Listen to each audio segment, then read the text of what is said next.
A recent survey revealed that 56% of UPCI ministers are over the age of 50. What can these seasoned Christian leaders do to prepare the next generation for service? What should younger ministers be doing now to prepare for the day when it is their turn to lead? Dr. David K. Bernard shares his thoughts in this episode of Apostolic Life in the 21st Century. Welcome to Apostolic Life in the 21st Century, a podcast dedicated to helping modern-day believers live out the teachings of the first century church. This podcast is part of the teaching ministry of Dr. David K. Bernard. Dr. Bernard has dedicated his life to studying the Bible and helping believers apply its message to their daily lives.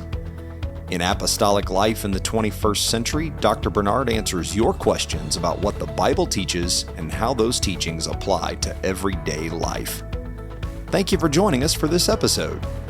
Hello, podcast listeners. This is Dr. David K. Bernard. As General Superintendent of the United Pentecostal Church International, I want to invite you to join me September 19 through 22nd in Indianapolis, Indiana for our annual General Conference. General Conference is an opportunity to experience firsthand what God is doing across North America and around the world through the ministry of the United Pentecostal Church International. Last year's General Conference in Orlando, Florida was one of the best in recent memory. We're expecting God to do great things again at this year's General Conference. You can visit upcigc.com and subscribe to email updates to learn more about what's happening at this year's General Conference. I look forward to seeing you later this year in Indianapolis. God bless.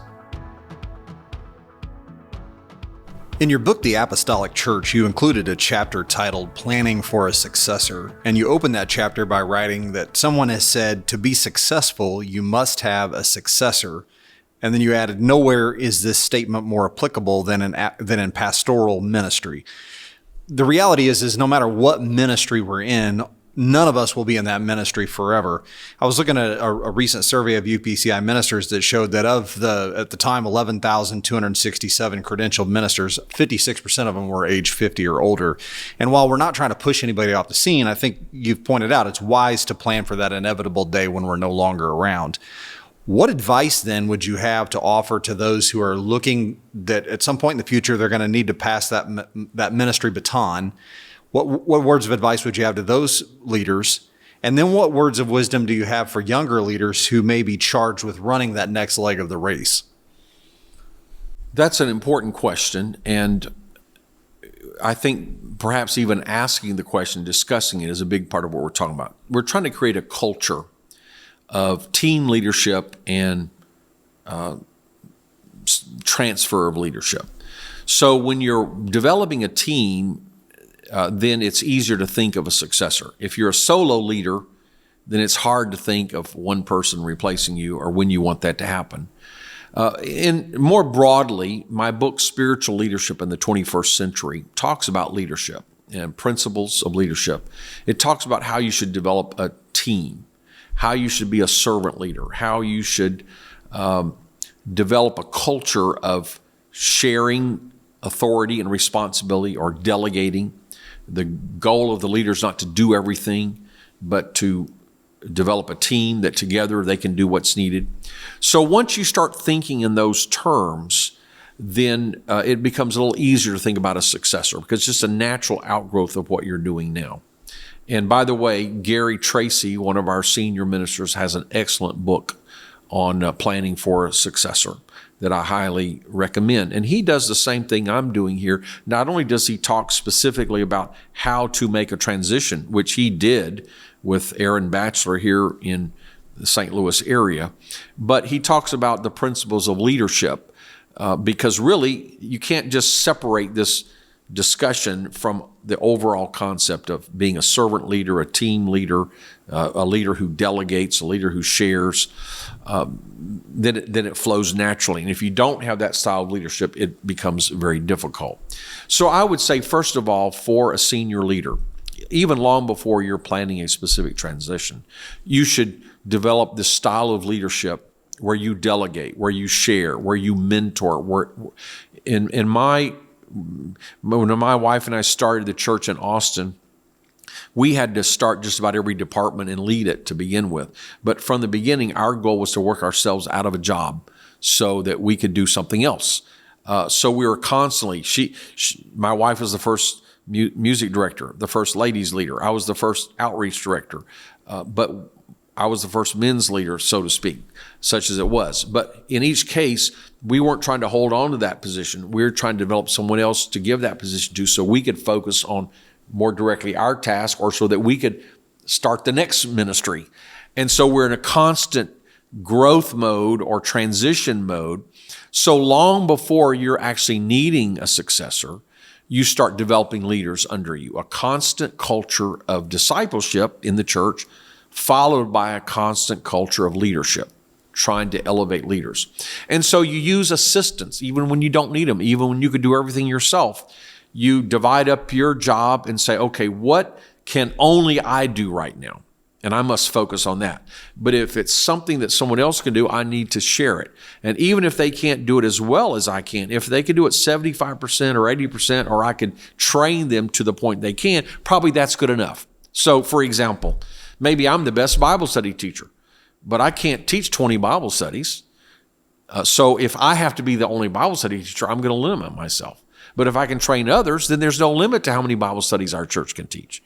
Maybe I'm the best preacher, but if I have to be the only preacher, then there are only so many nursing home services and jail services and youth services and et cetera that I can preach. But if I develop a team, there's no limit to how many services we can conduct. So when you're thinking like that, you have people who assist you, and you have an assistant, and you may not even necessarily designate them as your successor, and you may not tell them that they might be your successor, but the very fact that they're assisting you and shadowing you and sharing in you. And what I try to do with assistants is not just have them fulfill my commands, but I shared what I was trying to do. I shared the philosophy, the concept. I gave them authority to do things their way, but I wanted them to understand what I was doing and why I was doing it so they could take initiative. One day they're their own leader.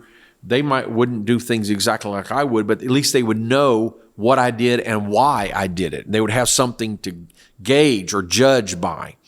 And so if you, as a senior leader, if you can develop several assistants, either simultaneously or over time, then that becomes a pool of future leadership. So when it comes more closely to make a transition, you've already got options. And it's not necessary in every case that you would designate your successor. For example, I'm general superintendent, but I don't necessarily intend to try to figure out who my successor should be. But I hope to involve other leaders around me who are already serving in high capacities on a district or general level, and work closely with them, give them opportunities, give them exposure, share my philosophy, give them jobs to do, in hopes that will give people experience, training, exposure, and the fellowship will have, well, first of all, there will be a pool of leaders who are capable, and also that the fellowship, the constituency, will have some options that are visible to them. Well, even a local church, you can do that. Although at some point you may identify and narrow it down to a successor, but you could have a pool of people who have assisted you, pool of guest ministers who have come frequently, who have been a partner with you in growing the church and inspiring the church, so that if something happened unexpectedly or prematurely, even if you didn't have a designated successor, you would have several qualified people associated with the church whom the constituency could think about. And then as you become close to the end of your tenure, very possibly you would want to identify a successor and have a plan. And then there should be a transition plan. And I recommend on both sides that it should be in writing, and that there should be a timeline, and that it should not be too long of a timeline. Because what I've found is that people may develop a plan and talk about it and they trust one another, but they don't put it in writing. And then a year later, they have different recollections or opinions, or circumstances have changed and one person is mentally adjusted, but the other person hasn't. Or what sometimes happens, a senior minister recognizes I don't have the stamina or the health, or I'm nearing the end of my time, I want some time to do other things. Maybe I still want to be active in ministry, but I don't want to be tied down to daily responsibilities of counseling and decision making. And so I need a younger person to come, and I'll promise them that they can be my successor in a couple of years. Well, then the younger person comes with fresh vision, excitement, strength, hard work, and the church starts exploding numerically or spiritually or both. And then the senior guy thinks, well, why was I thinking this was so hard? Why was I thinking that I'm finished? Well, I could keep going like this for 10 years. But the guy who's come on isn't thinking waiting 10 years. So that's why I believe you need to have a plan in writing. And in the context of a local church, I recommend sharing with the church board, getting buy-in, because I do believe the people should have a share. It should be shared governance.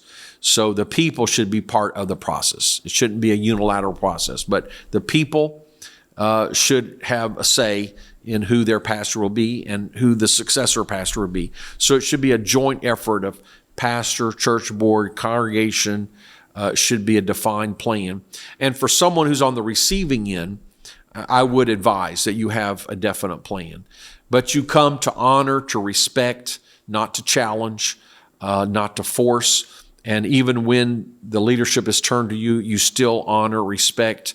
Don't make sudden, rapid change, especially of the kind that would cast aspersions on previous leadership. You're always going to do some things different, but that doesn't mean it has to be better or worse. It's just different. So you don't have to disparage another leader to establish your own leadership. Don't force people to choose loyalty to your predecessor versus loyalty to you. You allow them to do both. And you build through relationship, through influence, through service, through love. People will naturally shift their primary loyalties to you without you having to force it. And so it can become a natural process. Ideally, when both leaders are working together, there will be inevitable differences or hitches or certain people who object. But if the two work together, they can overcome the obstacles and make a smooth transition. It has to become where we lessen our ego and we have our confidence in what we've done for God and who we are in God and not in our particular role. We need to have the attitude when the time comes, as John the Baptist said of Jesus, he must increase, but I must decrease. So I recognize transition is coming. I prepare for it. I facilitate it. I get myself out of the position so the next person can really fulfill the mission that God has given him. Thank you for listening to this episode of Apostolic Life in the 21st Century. If you enjoy this podcast, please take a moment to give us a review on Apple Podcasts, Spotify, or your favorite podcast app. We also appreciate it when you share Apostolic Life in the 21st Century with a friend or family member. And make plans to join us again next time as we look at how the Bible applies to everyday life.